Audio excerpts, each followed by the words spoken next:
मनुष्य को इतना सुंदर मस्तिष्क मिला था। प्रकृति ने इतना महत्वपूर्ण वरदान दिया था कि मनुष्य के अंदर वह सामर्थ्य है जो दुनिया के किसी अन्य प्राणी में नहीं। यदि वह चाहे तो अच्छे से अच्छा कार्य कर सकता है अपने मस्तिष्क के माध्यम से, परंतु दुर्भाग्य कि मनुष्य उस मर्यादाओं को नहीं बना रख पाया, उन मर्यादाओं में नहीं रह सका। उसने अपने मस्तिष्क का सदुपयोग नहीं किया। सदुपयोग करने के बजाय बेहिचक होकर दुरुपयोग करना शुरू कर दिया।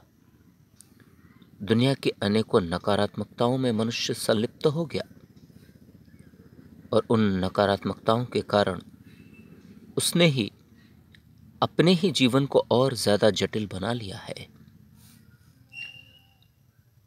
अपने को और ज्यादा समस्याओं में घेर लिया है। अब वह छटपटा रहा है,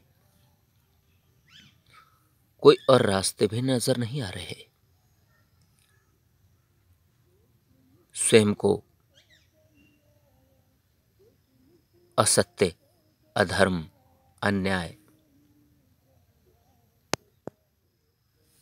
बेईमानी, भ्रष्टाचार, घूसखोरी, कमीशनखोरी, अशांति, हिंसा, दंगा फसाद, मार काट आदि प्रकार की नकारात्मकताओं में खुद को उलझा कर रख लिया और कब सब समय निकलकर आगे चला गया उसे पता ही नहीं चला।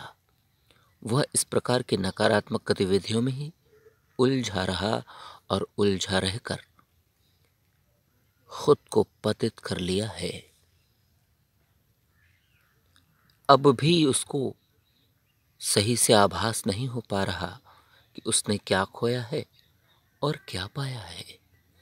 मानवता की उस सभ्यता को जिसे बहुत ही मुश्किलों के बाद प्राप्त किया था, उसने उसे ही खोने की कोशिश कर दिया है, उसे ही खोने की गलती कर दिया है। यदि यह घोर चूक हुई है तो उसके परिणाम को उसे ही भुगतना होगा, और यदि मनुष्य नहीं भुगतेगा तो कौन भुगतेगा? और मनुष्य ही वह जिम्मेदार प्राणी है जिसने ऐसी परिस्थिति तैयार की है जिससे अन्य प्राणी भी प्रभावित हैं, अन्य पादप जगत के जीव भी प्रभावित हैं। यह क्या कर डाला है उसने?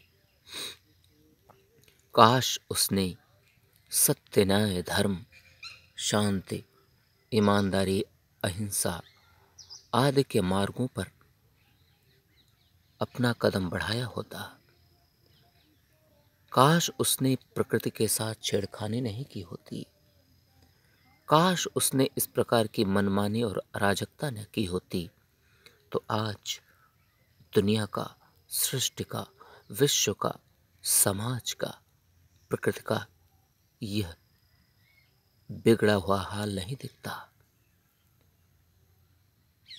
ऐसा हाल जहां पर न तो सुख मिलने की उम्मीद है, न शांति, न सफलता मिलने की उम्मीद है, न ही कोई आने वाले समय में भी आसार दिख रहे हैं।